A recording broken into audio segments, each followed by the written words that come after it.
podamos aprovecharlas cada uno de nosotros para que sea un enriquecimiento personal y profesional en nuestros días y los pongamos en práctica, para que todas esas cosas y todos esos proyectos que tengamos en mente se puedan tener un buen camino y un buen procesar en nuestro día a día y en nuestra vida profesional.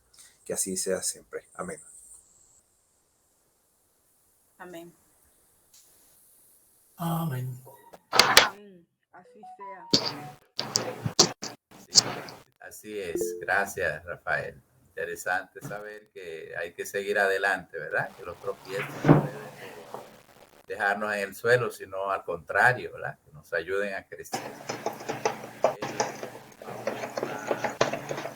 a pedir a María Monero que por favor lee la misma pasada con el encuentro inicial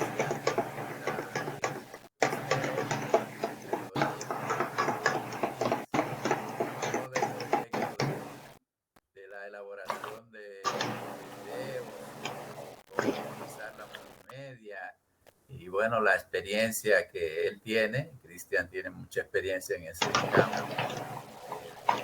Y entonces para nosotros usar de las herramientas que hay para nuestras clases. María, ¿qué resumen, qué minuta nos tiene? Bien, bien. Un buen día de nuevo, queridos compañeros.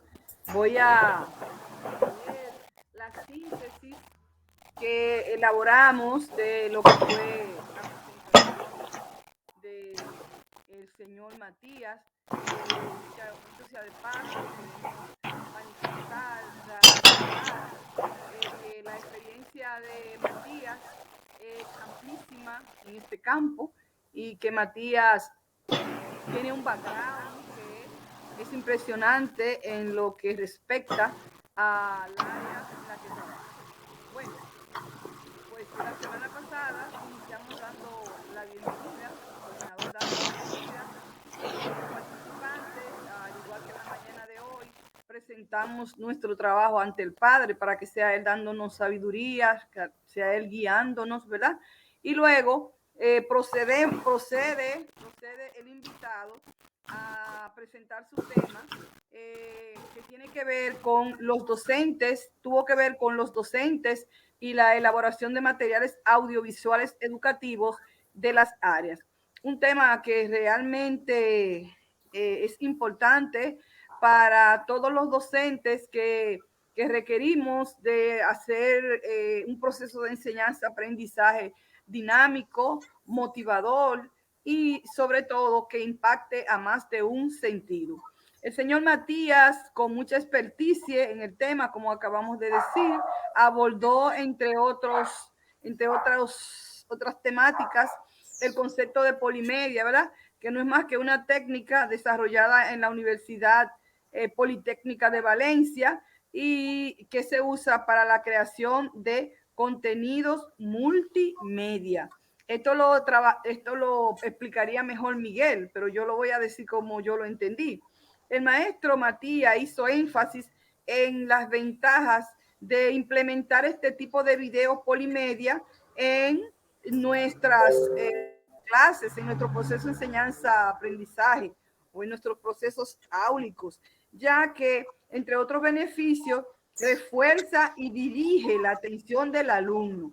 Es muy difícil que un estudiante pueda sustraerse de la motivación que siente o que experimenta cuando le presentamos un atractivo video que tiene que ver con el tema que estamos trabajando. Dice también que dentro de las ventajas no solo se circunscribe a presentarnos a presentaciones, sino que también se puede utilizar en páginas web, en hojas de cálculo y en aplicaciones informáticas. Como ustedes verán y habrán podido observar, el maestro dio una breve explicación de cómo aplicarlo a lo que antes hemos referido. Pero para hacer un video se deben tomar en consideración algunos aspectos, y es que como todo recurso didáctico, si no se utilizan, si no se toman en cuenta los criterios a la hora de elaborar este recurso, diríamos, compararíamos con un refrán que dice que la medicina suele ser peor que la enfermedad, porque en vez de obtener beneficios positivos, entonces lo que tendríamos es problemas, prejuicios que no alcanzaríamos alcanzar el propósito que nos hemos planteado. Uno de los criterios de los que hablaba Matías es en el tema de la vestimenta. Y él decía que es importante que la ropa que nosotros llevemos a la hora de grabar un video no sea ni blanca ni negra, ni de colores estampados, ni de cuadros pequeños, porque entonces eso produciría un efecto al cual él le llamó el efecto Moire, que yo pienso que después de ver el video todos podríamos reforzar un poquito, indagando por cuenta propia, por ejemplo, que es el efecto Moire, cómo esa interferencia impide que nosotros logremos los propósitos. También algunos elementos a tomar en consideración es la mirada siempre que tenemos que tenerla al frente y no dar la idea de que estamos leyendo, aunque estemos leyendo, la mirada siempre tiene que estar al frente. Y otro detalle es que usar las plantillas de apoyo como los espejos.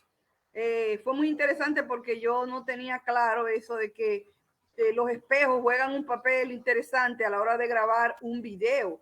Y también dice que las presentaciones deben empezar, o sea, los videos, la grabación de video debe empezar con una presentación, o sea, con un inicio, con una motivación, digamos, y luego con una despedida.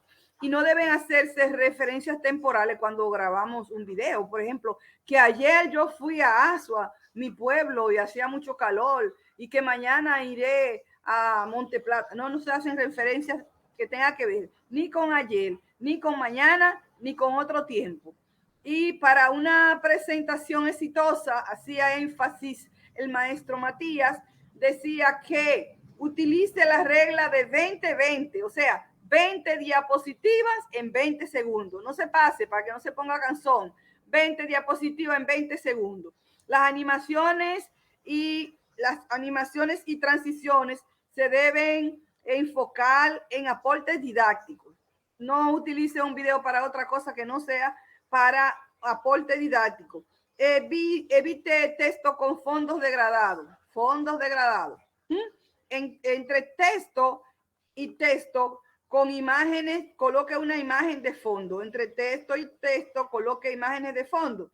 Evite diapositiva con mucho contenido que se ve recargado. Ustedes saben, la regla dice que lo máximo que se puede poner son 6 líneas, no más, porque cuando usted se pasa de 6 se ve recargado.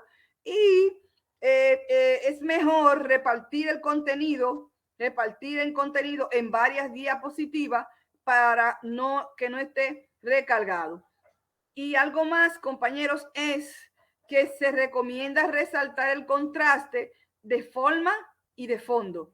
Resaltar el contraste de forma y de fondo para mejorar la lectura del texto. O sea, lo que usted quiere que se vaya a leer, usted lo tiene que poner con un color que resalte. Las letras, por ejemplo, no pueden ser blancas, porque las letras blancas siempre se dificulta, o amarilla o naranja. No deben ser colores que sean visibles, porque lo más importante en este tipo de recursos didácticos es la visibilidad del mensaje que queremos llevar. Hasta aquí, muchas gracias. Eso fue lo que yo entendí. Muchas gracias. Bueno, María, qué buen resumen. Muchas gracias a ti por ponernos en esta línea, y estas orientaciones nos vienen bien a todos, ¿verdad? Para poder grabar bien un video y seguir algunos lineamientos que digamos de forma y de fondo y de contenido que siempre son necesarios para la grabación de videos. Entonces, el propósito de hoy, después de esta minuta, es intercambiar experiencias formativas y educativas con el invitado, en este caso el doctor Miguel Guevara, que realmente va a presentar su camino lector desde su infancia hasta el día de hoy. Bueno, él va a hacer un recorrido lo más sintético posible, y qué bueno, ¿verdad? Que Miguel del área de ciencias pues va a hacer su presentación, y por eso me parece que va a tener elementos novedosos, porque de la ciencia, el camino lector de un científico, ¿verdad? De un maestro del área de ciencias, pues tendrá sus características, y realmente eso es halagador e interesante para todos, saber que Guevara va a tener su presentación hoy con nosotros, su camino lector, y quiero decir algunas palabras antes de que él inicie su presentación, y luego al final ustedes tendrán la oportunidad de hacer sus preguntas, sus comentarios de este maravilloso camino lector del doctor Guevara.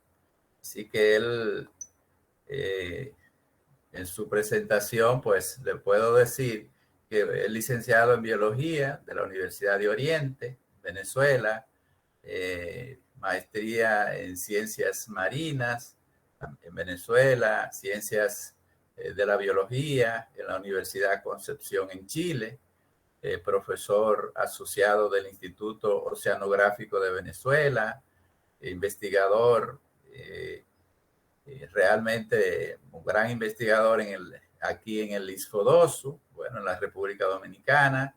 Él dice que ya conoce gran parte del país, ¿verdad? Y para el poco tiempo que tiene en el país, que no creo que pase de 2 años, pues ha hecho un buen recorrido y tiene un buen trabajo, ¿verdad? En ese sentido, se ha desempeñado como coordinador de posgrado en ciencias marinas, y ha impartido docencia de pregrado y de posgrado, y ha coordinado 6 proyectos de investigación, interesante, ¿verdad? En varios cursos nacionales, internacionales, 14 tesis de grado, 6 de pregrado, 8 de posgrado y un doctorado. O sea que asesor de tesis, y actualmente sus investigaciones están dirigidas precisamente a esa línea, ¿verdad? A la línea de la acuicultura, biotecnología y ecotoxicología, de modo que investigar para Miguel es una pasión, y nos alegra que él esté aquí con nosotros para compartir su camino lector. Así es que con todos nosotros, el doctor Miguel Ángel Guevara, para compartir su camino lector. Bienvenido, Miguel.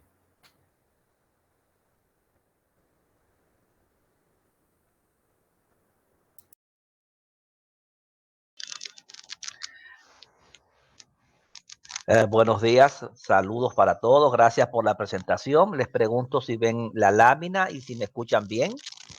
Sí, se ve tu lámina y se escucha bien, Miguel. Muchas gracias. Bueno, la verdad que yo nunca había hecho un camino lector. Usted me hizo sacar lágrimas porque esto, mientras recordaba, uno hace aquí una síntesis, pero recordando toda su niñez, es como volverla a vivir. Yo tuve una niñez que, a pesar de que mi familia no tenía los recursos, pero tampoco, mi papá era agricultor y en casa de agricultor nunca falta el pan, gracias a Dios. Y entonces eso me volví a vivir, ¿no? Entonces hice aquí este camino lector, pero que sea de su agrado. Yo comencé a leer de una forma, vamos a llamarla educación informal. En mi pueblo había una señora, que como ven ahí en esta imagen, esta señora, la familia, incluyendo a mi mamá, se le pagaba un bolívar semanal. Eso era como casi un 25 centavos de dólar para aquella época. Y ella tenía un método que uno le llevaba un cuaderno y ella llenaba todo ese cuaderno y comenzaba desde las primeras letras punteaditas y uno tenía que ir completando. Y después venían sílabas y allá se le llamaba cartillas, estos abecedarios que eran unas cartillas que a mí me llama mucho la atención porque soy de campo, como ese campo que ven ustedes, siempre estuve relacionado con la cría de animales y ver animales de otros países, eso me llamaba mucho la atención. Y entonces estas cartillas estaban diseñadas, todavía existen, de que, por ejemplo, las letras acompañaban al animal, E de elefante, L de león, entonces eso facilitaba. Esto tenía una recompensa porque después que se hacía la tarea teníamos todo ese patio para andar, para jugar. Entonces eso era todas las tardes, de 2 a 4 de la tarde era a esas clases. Yo comencé a la edad de 6 años allí. Yo me doy cuenta que sé leer después que tenía como unos 4 meses en ese colegio, porque en paseos, esta es la ciudad de Maturín, que es la capital del estado Monaga. Venezuela se divide en estados y cada estado pues tiene ciudad capital. Esta es la ciudad capital de mi estado, se llama Maturín.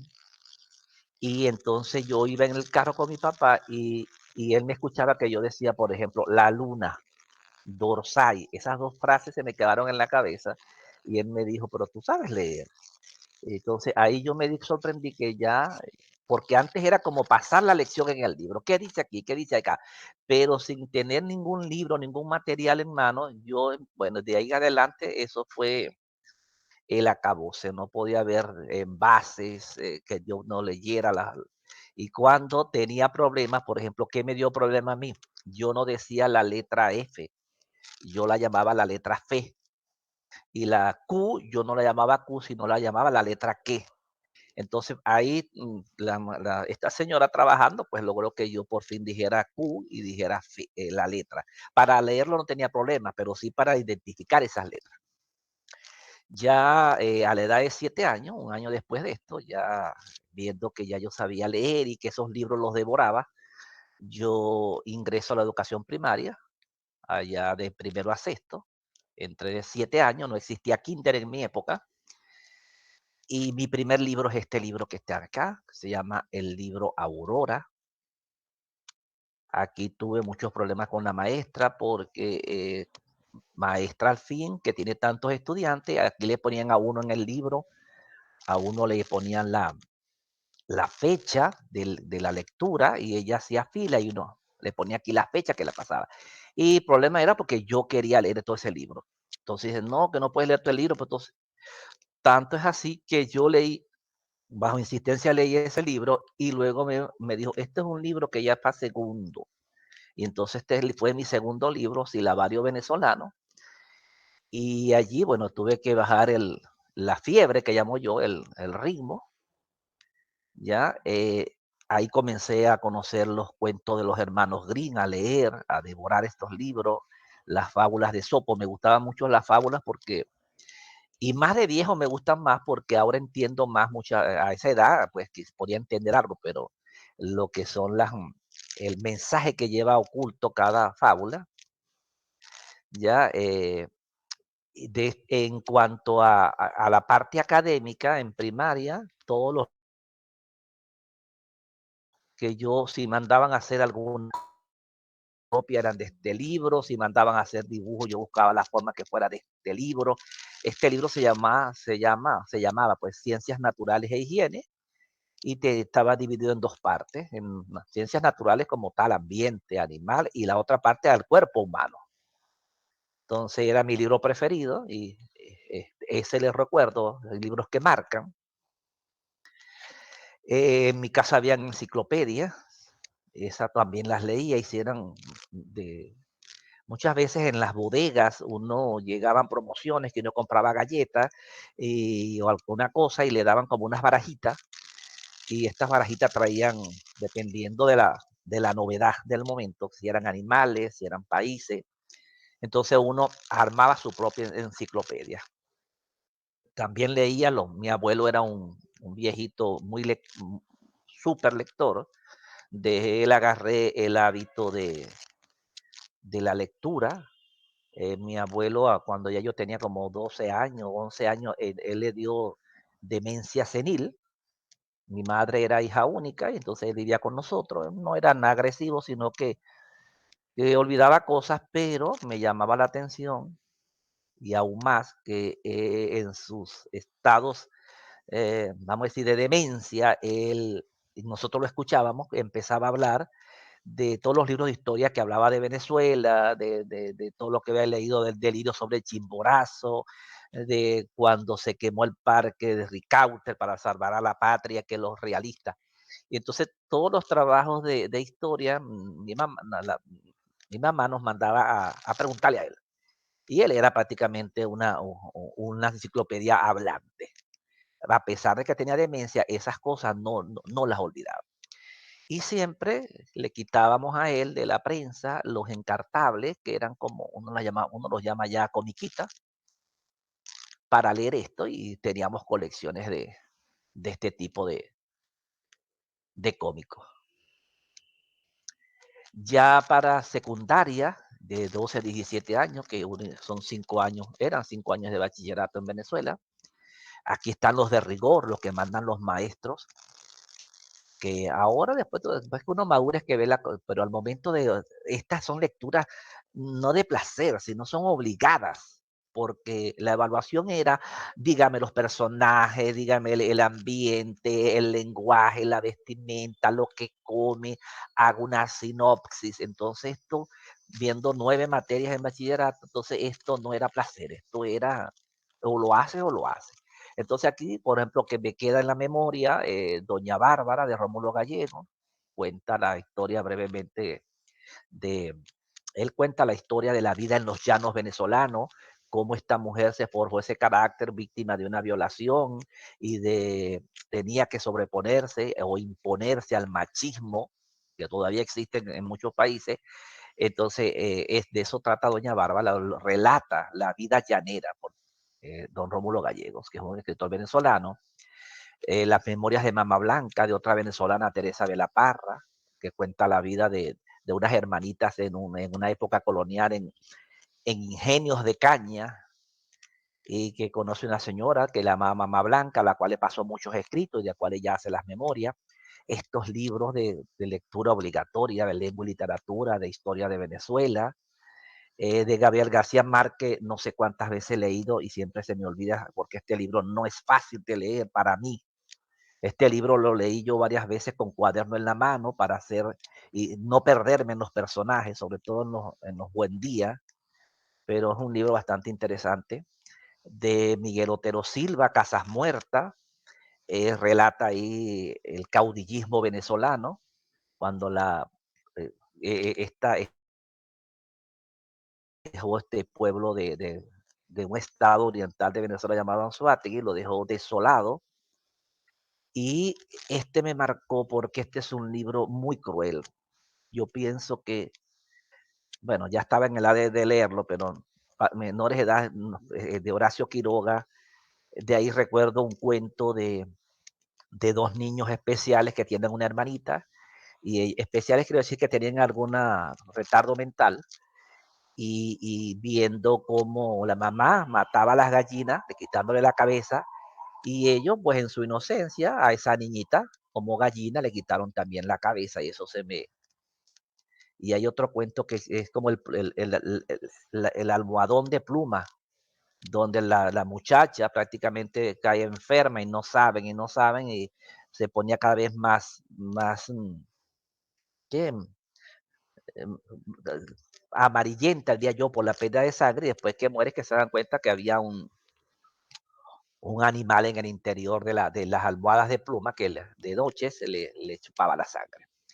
En recreación, esto sí no me obligaron, esto los leí yo porque me gustaba, esto sí, una cosa es leer lo que a ti te gusta y otra cosa es hacerlo porque no queda de otra.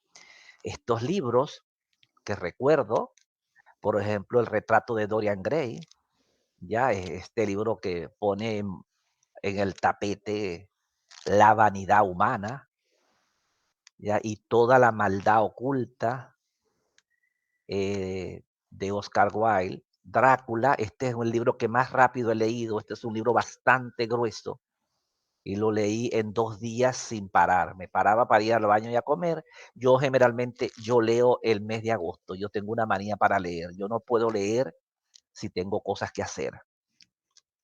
Entonces yo siempre voy comprando libros y reservando, y en el mes de agosto, que era el mes de vacaciones en Venezuela, ese lo agarraba para leer, para el ocio y ahí pasaba. Los niños del Brasil, esto es un relato que esto es, aunque esto era ciencia ficción, esto es totalmente factible, de hecho ya se está haciendo, que simplemente en ese caso Hitler quería la raza poderosa y lo que hacían era prácticamente una clonación, transgénico a lo que hacían, porque a los óvulos de las mujeres le quitaban el núcleo y a ese óvulo le ponían el núcleo de una célula somática, o sea, de una célula que no fuera sexual de Hitler. Y sabemos que el núcleo es el que dirige todas las funciones celulares y por lo tanto este óvulo ya con esta célula era activado y luego era implantado en el útero de las madres receptivas y salía el pequeño Hitler, pero también sabían los autores que el carácter de una persona, lo que uno llama el fenotipo, lo que uno ve, la forma como una persona, es producto de la interacción entre los genes y el ambiente. Entonces buscaban casas donde el papá fuera alcohólico, que maltratara a la madre y con carencia, y ahí dejaban al niño, le pagaban dinero para que se fuera forjando. Total que lograron crear varios monstruos de estos, y es una película, que esta novela la llevaron a una película. Y Robert Coma, esto fue un thriller que también fue llevado a la pantalla, trata sobre la venta de órganos, estas personas que muchas veces de forma intencional las entran en coma para comercializar sus órganos internos. Entrando a la parte universitaria, aquí cambian los académicos ya estudiando biología, pues ya todo se va a volcar a todos los libros de textos de biología.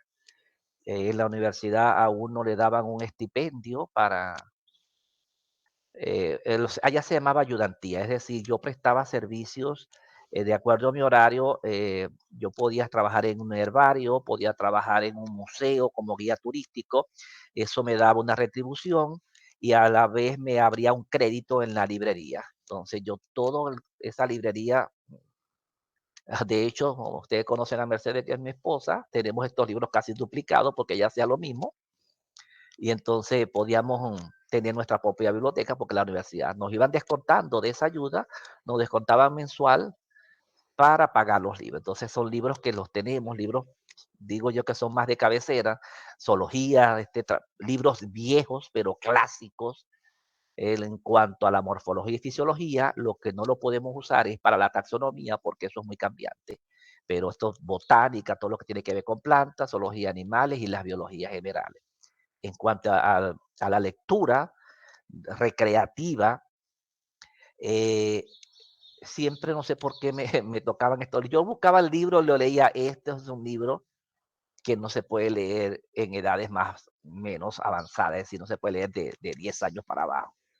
Lo digo yo no soy ningún crítico, sino como a mí me impacta, que es la increíble y triste historia de la Cándida Heréndira y de su abuela desalmada, es de Gabriel García Márquez.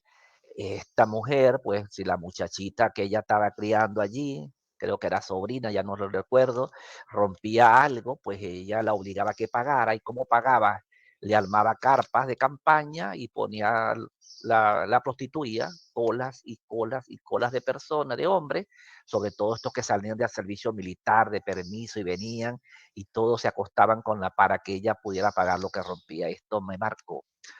Otro libro que me marcó muchísimo y por eso es que yo en mi casa no tengo alcohol. Yo puedo tomar cervezas, vino, pero fuera de mi casa. Puedo tomar en la casa si llega una visita, pero no tengo un almacén, o sea, no tengo un depósito de ningún tipo de licor, porque cuando yo leí esta película, sus padres trabajaban, los de estas niñas, no hallaba con quién conversar muchas veces, y vio un anaquel, lo abrió una botella, probó, le gustó, esto quizás opacó toda su soledad y una gota viene a la otra y otra, y se alcoholizó, se prostituyó, cayó presa y vivió las mil y una, violada con el palo de una escoba prácticamente. Y entonces yo en ese momento que la leí, yo dije, yo mi casa cuando la tenga no voy a tener alcohol porque muchas veces uno trabaja, fíjate el mundo que estamos viviendo, mi hijo menor que vive conmigo aquí tiene 18 años, se la pasa solo, Y entonces en eso tenemos que estar pendientes de conversar, de dialogar, de sacar tiempo. Otras novelas no tan trágicas, La Peste, este libro trata sobre esta peste, la peste bubónica que azotó a la Europa medieval y mató muchísima gente, causada por Yersinia pestis. El nivel 5 trata de todas las zorrerías que hace un laboratorio de nivel 5. Nivel 5 tiene que decir donde se trabajan con microorganismos muy peligrosos, ya hasta con virus, y cómo esto, queriendo o hacen ver para ganar un premio Nobel, para tener investigación de punta, pero todo hay un trasfondo, ¿ya? Pues esto me hace recordar lo que está pasando, que nosotros todavía no sabemos si el COVID diseñado no en laboratorio tuvo algún manejo de este nivel de controlar la población. Un poco más divertido, Robinson Crusoe, esto lo conocen muchos de ustedes, que las odiseas y las aventuras de un náufrago en una isla. Llegó solitario, amistades con un indígena que iba a ser devorado porque es una isla de caníbales. Y este libro yo lo quise al inicio, pero después odié al libro y a la autora sin conocerlo. ¿Por qué? Porque este libro es de Marta Hanecker, una chilena que me pintaba el socialismo y el comunismo bellísimo, los conceptos elementales del materialismo histórico. Cuando esa mujer hablaba, a mí se me salía la saliva porque yo decía, pero es que esto es bello, el compartir, el que el Estado sea dueño de todo y todos tengamos la misma cosa esto no le llega ni a los pies a las fábulas de Sopo en fantasía, más aún cuando Venezuela, ustedes saben que ya entró en un proceso con Hugo Chávez del 2000 para acá, y nada, todo esto es mentira, se atornillan en el poder y nada de esto es pura fantasía, fábula, debe estar, como dicen los memes por allí, puestos en ciencia ficción, me perdonan los que son, si hay alguno que creen estas cosas todavía, yo lo viví, la verdad que no se lo deseo a nadie. Como profesional, ya una vez ejerciendo, pues la lectura se va a volcar porque yo, como una forma de asegurarme un trabajo, yo me pasé por mi universidad, indagué y yo vi que el maestro se iba a jubilar pronto y la maestra que se iba a jubilar era especialista en microalgas. Y yo dije, yo tengo que formarme en microalgas porque ese puesto tiene que ser para mí. Y así hice las tesis de pregrado y de maestrías en microalgas, abrieron el concurso y me lo gané yo. Y entonces ahí empezó, bueno, si alguien va a saber de microalgas, yo digo, no sabré de mucho, pero de esto tengo que saber mucho y tengo que ser la estrella de esto en mi universidad. Y modestia aparte, pues me formé gente, y todos los papers que yo leía todo tiene que ser con microalgas, todo tiene que ser con aplicaciones, ya. Este libro, un libro de cabecera de microalgas, y ya de profesional, pero ya más acá en República Dominicana y en Venezuela, todo lo que me permitiera a mí llegarle más rápido al estudiante, didáctica de la biología. Yo estoy en contra de esas clases largas, yo todo trato de hacerlo resumido porque yo tengo un lema que sí es un poco vulgar, pero lo aplico, que el cerebro tacta lo que las nalgas aguantan. Entonces yo no puedo tener un muchacho de 1 a 2 horas sentado allí cuando ya no haya que saber a colocar. Entonces yo siempre estoy en contra. Yo doy a lo sumo como mucho 40 minutos. Lo demás párense, vamos a conversar otra cosa para que ese cerebro pueda asimilar. Entonces eso lo he logrado pues leyendo muchos trabajos didácticos. Ya como mi vida profesional, leí esta saga de 6 libros, Flores en el ático, entonces la maldad hecha carne de cómo encierran a unos adolescentes y a unos niños en un ático escondido para que la protagonista pudiera acceder a la herencia, y no solamente que los encerró, sino que ideó con la abuela irlos envenenando poco a poco, y ahí se trata mucho el amor no fraternal, sino el amor entre hermanos, ya, porque tanto tiempo solos, se hicieron adolescentes, se fueron descubriendo, en fin, es una historia de 6 libros bastante interesante.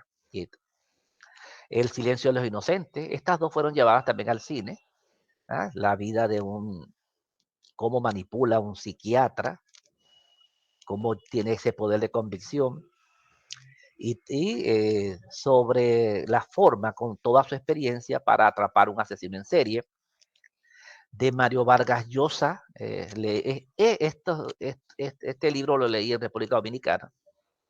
La fiesta del chivo, sobre la vida de Trujillo. ¿Qué recuerdo de este libro así que no se me borró? Cuando Trujillo estaba en una fiesta en Barahona y le dijo a uno de sus militares acólitos, ya, lo apetecible y lo gustoso que era su esposa, porque supuestamente, según narra Vargas Llosa, él se acostaba con las mujeres de los militares, y los militares que estaban pues allí subalternos, sumisos, permitían todas estas cosas, y no conforme con acostarse, sino que lo hacía público como forma de jocosa. Este libro, El perfume, también en mi vida profesional lo leí, trata sobre este es un libro que también fue llevado me gustó mucho la versión cinematográfica, bien cercana al libro. Este trata sobre una persona que quería ser aceptada, que tomó las experiencias de un maestro perfumero y se hizo la pregunta de que si él podía atrapar el olor de los humanos, y aplicó la misma metodología que se usaba en esa perfumería, es decir, con grasa, él seleccionaba, vigilaba, acechaba doncellas, las asesinaba sin que ellas se dieran cuenta porque sabía que había algún compuesto químico, que hoy nosotros sabemos que eso es una adrenalina, que entorpece, influye en el aroma, y después que las mataba las envolvía en gasas con grasa. Luego eso hacía una destilación y obtenía pequeñas gotas y fue combinando, y hizo un perfume tan combinado que se lo echó, y todo el que lo olía, pues el olor que esto viaja por los nervios olfativos hasta el cerebro, lo veían como un ser de luz, como un ser celestial, ya, y se ve cómo, y eso es verdad, porque nosotros vemos que hay ciertos olores que nos calman, ciertos olores que nos ponen alerta, o ciertos olores que nos ponen melancólicos. De la literatura dominicana, la verdad es que yo no he leído mucho. Leí este libro porque se lo compré a mi hijo, que él estudió aquí los últimos 2 años de bachillerato, y allí uno de los libros que mandaron a él fue Enriquillo. Me gustó esta parte, que esta es una persona, un muchacho que sobrevivió al ataque en Jaragua, a esa masacre, y no se me olvidó porque una de las que sobrevivió es apellido Guevara, y Mencía. Él fue criado por monjes, pero el problema surge cuando se casa con Mencía. Él era sobrino de Anacaona, y luego se da cuenta de toda la barbarie que hay, pues, y regresa con sus orígenes a luchar y a ponerle coto a los conquistadores. Mi vida como escritor, yo no he escrito libros.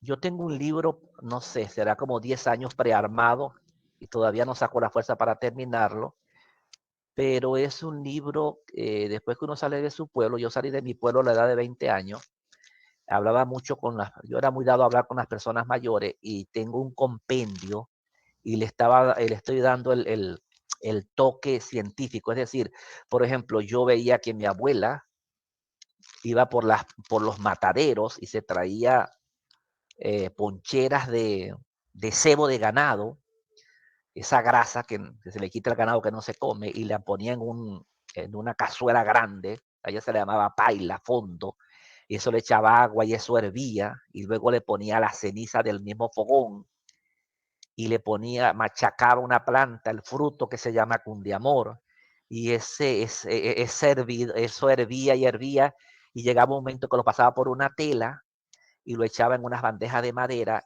y eso se ponía duro, y eso era el jabón.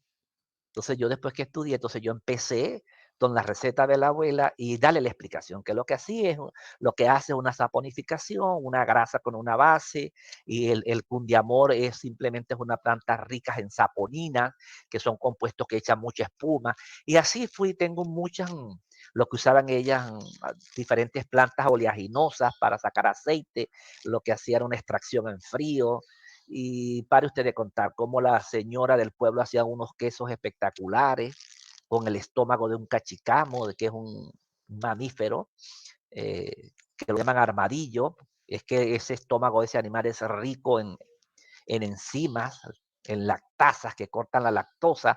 En fin, que yo estoy buscando todo el lado científico. ¿No? He hecho el cuento de la persona que me lo dice y después le digo qué es lo que va pasando. Lo que sí he escrito, porque el mundo de investigación es muy competitivo y las evaluaciones que a nosotros nos hacen tenemos que estar publicando constantemente en revistas indexadas. Entonces, por ejemplo, yo soy de los que no me gusta ponerme de primero cuando yo no soy. Estos son tesistas de maestría, ¿ya? Entonces ellos se están formando y uno tiene que darle ese puesto de honor porque ellos también hicieron una investigación y uno los va enseñando y van escribiendo y quitando y poniendo. Esto es un trabajo con Teria colimbus, esta es una almeja. Este es un trabajo con una microalga, ¿ya? Rodomona salina, que hicimos mutantes para tener ácidos grasos y está para dárselos a cultivos de peces y de camarones. Estos son los más recientes, 2021-2020. A lo largo de mi formación tengo como 45 artículos escritos. En República Dominicana tengo 4 montados del área de ciencia, no los he terminado. La verdad que la academia no me da tiempo, porque esto hay que estar inspirado, hay que leer y empezar. Aquí visité Baní y me traje muestras de agua. Visité Montecristi, muestras de agua de las salinas, esas aguas rojizas.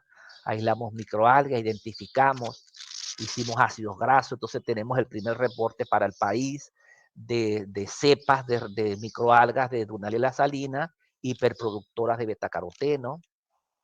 Eso está en el tintero todavía, pero espero que ahora sacarla. Y para escribir hay que leer muchísimo. Esto es en cuanto a la pedagogía.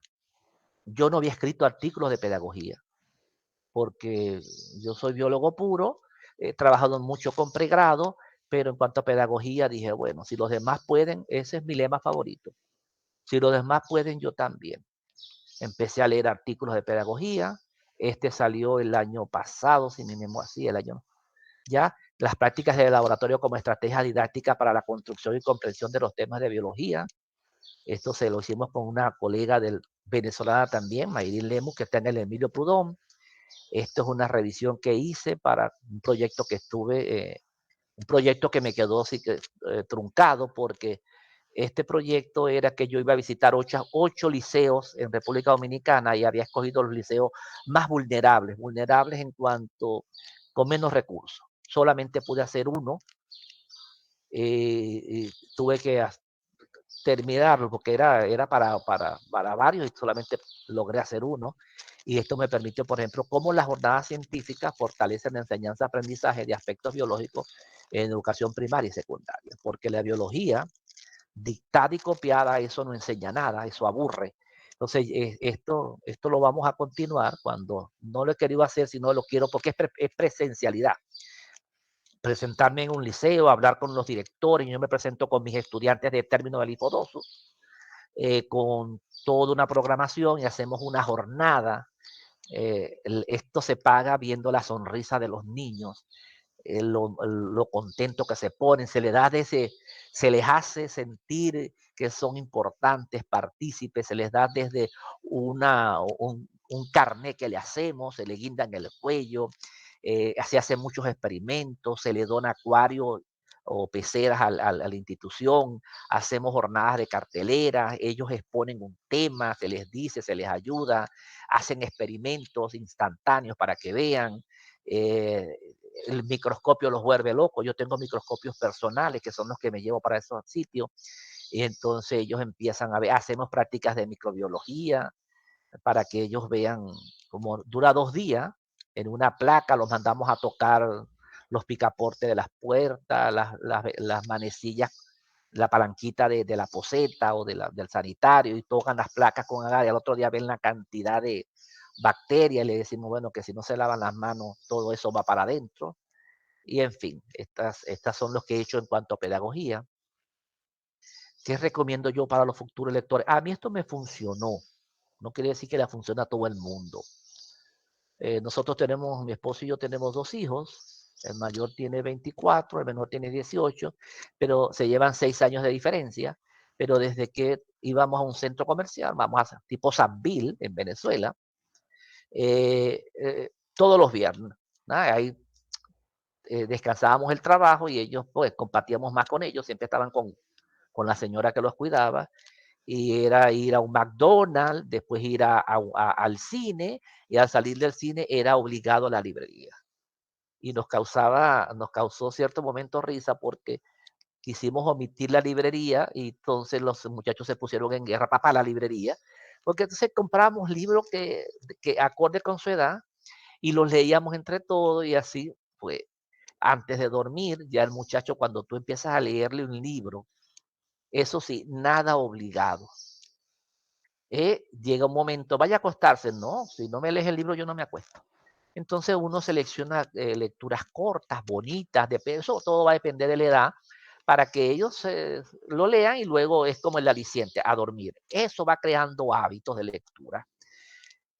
Yo he presenciado que muchos, por ejemplo, he tenido problemas con mis hermanas, problemas sencillos, ¿no? Que, por ejemplo, el muchacho está inquieto y le dice, si no te aquietas, te voy a poner a leer el libro. Y yo le digo que no, porque está usando el libro como castigo. Entonces él va a crecer y en su mente va a estar, libro, no, ese es castigo. Entonces, si no, buscar la mejor hora. Uno se pone a leer y sutilmente al lado de la mesa pone varios libros. Ellos por su curiosidad se van a acercar, lo van a tomar, poner libros con muchas figuras y por ahí se comienza. Y dejar, no tener los libros como que fuera una caja de seguridad con llave, sino dejarle el libro en cierto sitio, al lado del sofá, en la mesa de noche. Ellos, sabiendo uno que son curiosos, ellos van a ver estos libros, van a empezar a preguntar. A mí una de las cosas que me sorprendió, ya mi hijo mayor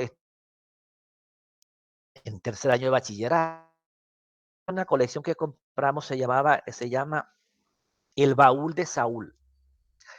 Son 5 libros y para adolescentes y explicaban de una forma, y entonces tiene un capítulo dedicado a la reproducción, con imágenes no grotescas, pero sí a tono. Entonces me sorprendió porque él me pregunta, papá, yo sé que el espermatozoide fecunda el óvulo, pero ¿cómo sale de ti el espermatozoide para llegar al óvulo de mi mamá? Pues entonces tengo que buscar las palabras sencillas y explicarle que él tiene una cosita guindando ahí, que eso es un pene, como lo tenemos todos los caballeros, que ese pene es el vehículo, por ahí salen los espermas, eso se introduce en una vagina y lo alcanza.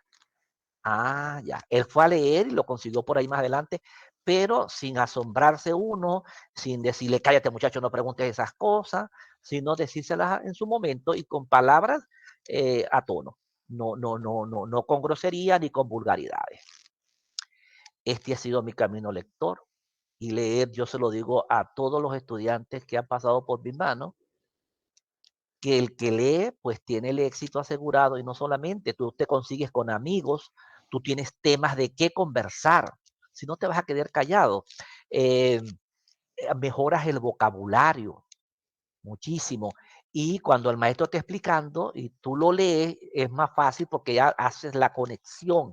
Pero si tú le tienes aberración a los libros, no lees nada, te conformas con lo que el maestro te dice, el maestro algún momento, ya sea intencional o accidentalmente, se puede equivocar y tú vas a creer, tú vas a confiar en esa mentira, la vas a guardar.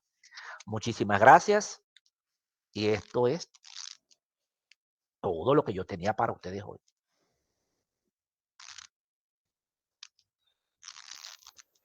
Bueno, excelente, Miguel. Bueno, qué buen recorrido nos diste sobre tu camino lector. Si hay comentarios, yo te felicito porque creo que, bueno, cuando tu esposa hizo la presentación, pues parece que tú le preguntaste mucho a ella.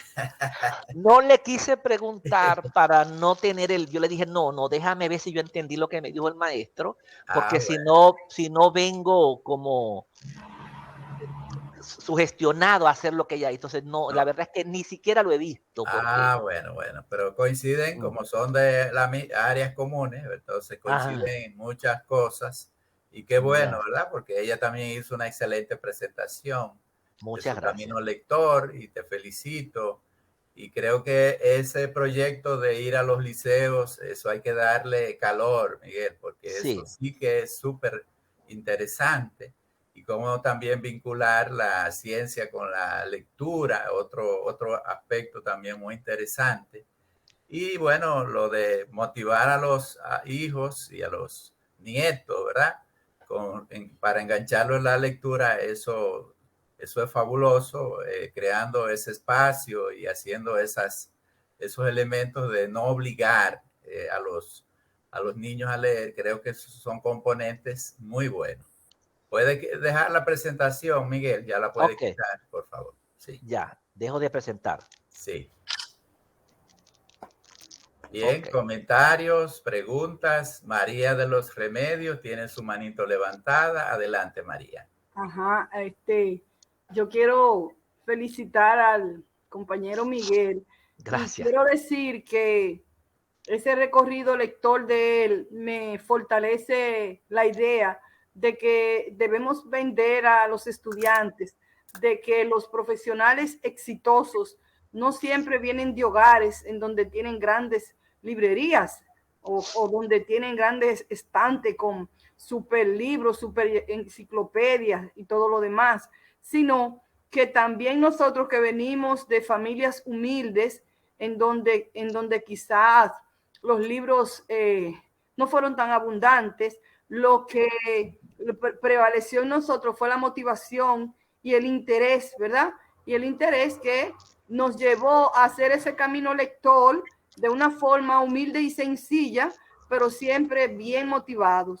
A veces yo he oído compañeros que cuando han hecho su recorrido se ufanan mucho de eso, de todos esos materiales, de todos esos recursos que han tenido a la mano. Y los estudiantes de nosotros entonces, eso les afecta, porque a la hora de evaluar dicen, ay, pero qué tonto, él tuvo de todo, pero sabemos que hay estudiantes de nosotros que a veces no tienen nada, nada. Entonces, tener la oportunidad de escuchar a Miguel, me gustó, yo me fui remontando como esa niñez de él y me dije, qué interesante, qué bonito, qué lindo, porque no perdió como el amor a la naturaleza, que es importante, el amor a la familia, porque se enfocó en eso que él iba aprendiendo, o que él aprendió, transmitirlo a su familia, y yo diría que en sentido general muchos se están beneficiando de ese lindo camino lector del profesor Miguel. Mis felicitaciones, Miguel. Muchas gracias, profesora.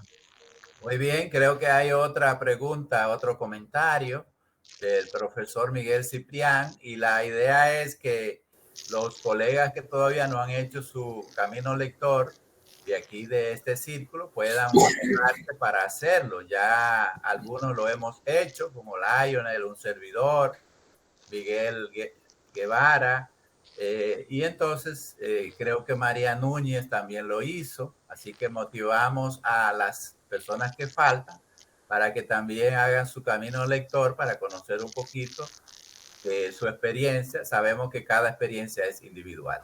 Miguel Ciprián tiene un fondo nuevo ahí. Qué bien, Miguel, te felicito. Adelante. Está bien. Un foto personalizado por el círculo, coordinado por Daniel. Muy bien. Pues, vamos a aprovecharlo hoy. Tú lo dejas abierto para cuando Lionel tire la foto ahorita. Muy bien. Me parece interesante el itinerario de lectura que ha expuesto el profesor Miguel Guevara. Es prácticamente una forma de nosotros, como decía María, de nosotros resaltar que la lectura y la formación que tiene cada profesional exitoso es fruto de su entrega, del sacrificio, ¿no?, que realiza. Yo sé que muchos de ese itinerario de lectura expuesto han dejado de lado algunas de los libros que quizás no son tan interesantes y pertinentes como él bien ha manifestado. Y me resulta a veces como una réplica de lo que uno hace.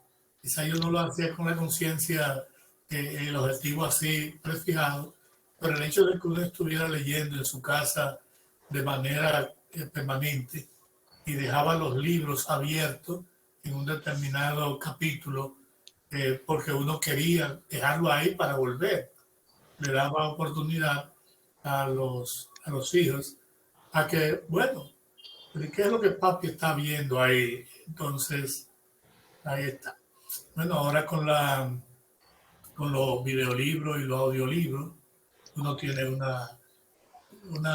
digamos, una facilidad, aunque algunos, como nosotros que son un poco apegados al papel y la tinta, no, no saboreamos de la misma forma esos audiolibros. Y que yo confieso que pude leer El Principito oyéndolo últimamente. Bien, felicitaciones, Miguel, y no era para menos. Gracias, profe. De, de lectura. Gracias.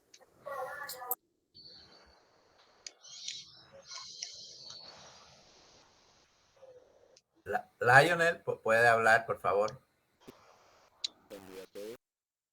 Buenos días. Miguel Guevara, la presentación de verdad ha sido inspiradora. A mí me surge la siguiente curiosidad. Hay varios de los libros que he mencionado, ciertamente tienen adaptaciones cinematográficas. El perfume es uno de los que mencionaba y en verdad esa adaptación es exquisita. Esta película la he visto varias veces. Hubo en Camino Lector alguna ocasión en que en vez de comenzar por la obra literaria y luego ver la cinematográfica, ¿fue lo contrario o todo el tiempo ha sido primero la lectura y luego averiguar quién era la lectura? No, primero la lectura siempre, porque, o sea, para mí el mes de agosto es especial porque ahí es que leo. Y entonces, si sale la película, es como rutina que las películas no le llegan nunca a los libros, sino que eso lo dice todo el mundo. Entonces, si llego a ver la película, por ejemplo, yo nunca pude leer a los Harry Potter, los libros, porque vi las películas. Entonces ya no me llama la atención, ya perdí qué sé yo, el interés ya lo perdí. Mis hijos, mi hijo mayor leyó toda esa saga de Harry Potter y el Señor de los Anillos. Como yo vi las películas, ya no tuve interés y no los leí, nunca los leí. Eso es así, son dos metodologías, ¿verdad? Y además siempre la obra literaria sale primero y la película generalmente sale tiempo después, salvo raras excepciones. Pero siempre el libro, ¿verdad? El libro tiene unos símbolos y códigos que en las películas no se pueden transferir. Son totalmente distintos. Por ejemplo, sí. Por ejemplo, ese libro del retrato de Dorian Gray, después vi la película y la verdad, ese libro, para mí, yo no soy experto en el área, ese autor escribe demasiado adornado que aburre. Él va a describir a las mujeres que si los pelos largos, torneados, del color, y eso es un adorno que, Dios mío, que ya termina las alabanzas a la persona. Cuando describe a Dorian Gray, que si los labios, el color carmesí, dientes blancos, entonces eso uno lo va leyendo, y es un libro cortico, no es muy, pero cuando ve la película, la actuación, pues no, ahí no están haciendo tanto, tú lo ves y ya. Pero Sí. sí, hay lecturas, por ejemplo, libros que uno deja de leer, porque si el libro no te pega al inicio, conmigo está muerto, y el libro yo no lo leo. Eso tiene que pegarme en las primeras. Y ahorita lo que siempre busco esos libros que salen de, no de matadera, sino como que tiene un fondo científico, que tiene un fondo de verdad, experimentos, esas cosas, esos son los que persigo. Bueno, qué bueno. Eso es así, eso es interesante ver esa parte. Abran por favor ahora su cámara, lo que pueden, para que Lionel haga.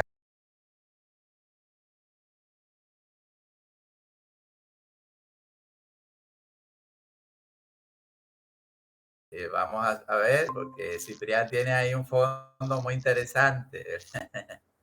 Sí. Círculo de Estudio y Reflexión, coordinador José Daniel Martínez. Muy bien, muy bien.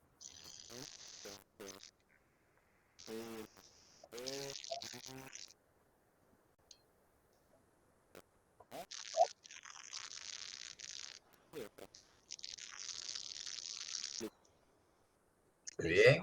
Feliz resto del día. La semana próxima le toca a Rafael Martínez, ¿verdad? De biólogo a matemático. Ajá. Ok, un gusto. Interesante. Lionel, adiós. Bye. Dios, Feliz día para todos. Placer. Bye. Bye.